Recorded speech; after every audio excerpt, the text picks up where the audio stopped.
أفلم يدبروا القول أم جاءهم ما لم يأت آباءهم الأولين أفلم يدبروا القول أم جاءهم ما لم يأت آباءهم الأولين أم لم يعرفوا رسولهم فهم له منكرون أم يقولون به جنة بل جاءهم بالحق وأكثرهم للحق كارهون ولو اتبع الحق أهواءهم لفسدت السماوات والأرض وما فيهن بل آتيناهم بذكرهم فهم عن ذكرهم معرضون أم تسألهم خرجا فخراج ربك خير وهو خير الرازقين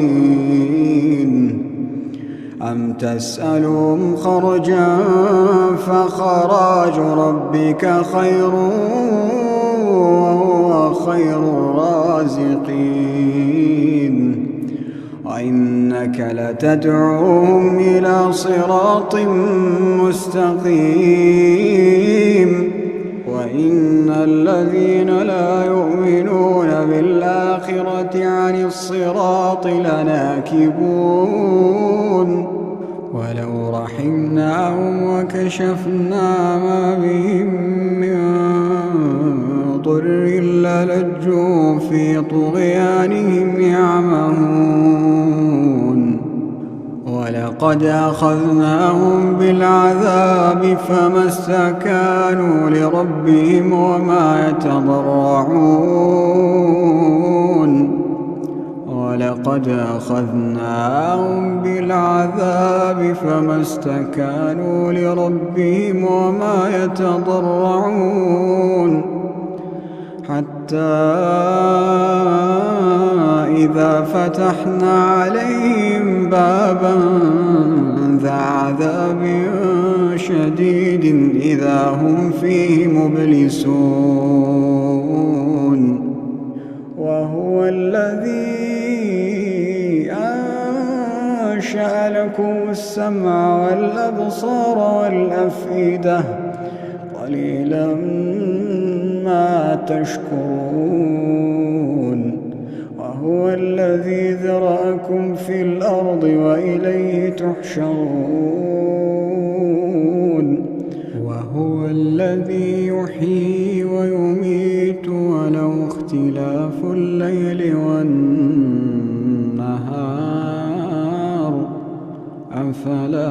تعقلون بل قالوا مثل ما قال الأولون قالوا أئذا متنا وكنا ترابا وعظاما أئذا متنا وكنا ترابا وعظاما أئنا لمبعوثون لقد وعدنا نحن وآباؤنا هذا من قبل إن هذا إلا أساطير الأولين قل لمن الأرض ومن فيها إن كنتم تعلمون سيقولون لله قل أفلا تذكرون قل لمن الأرض ومن فيها إن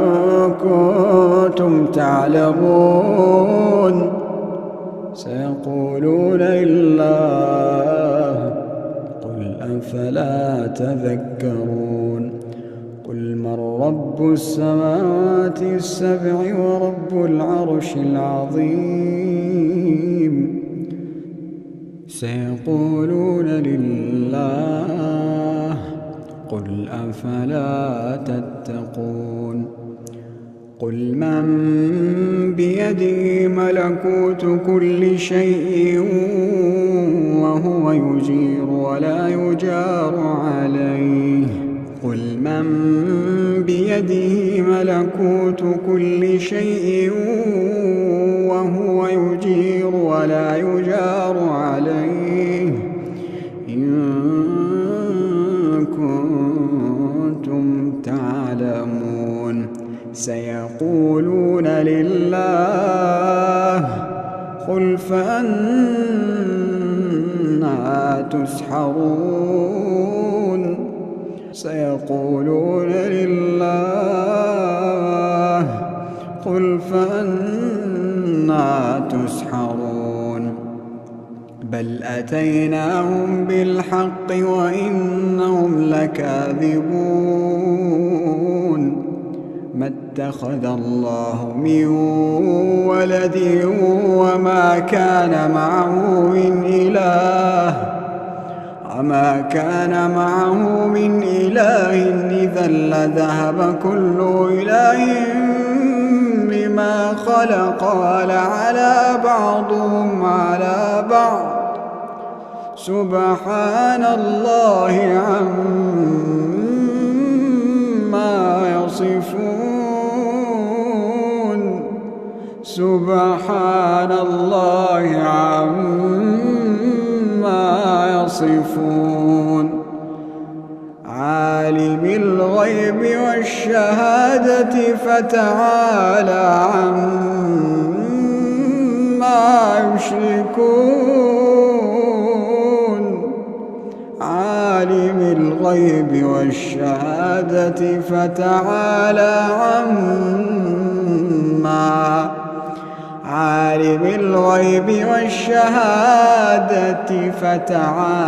عما يشركون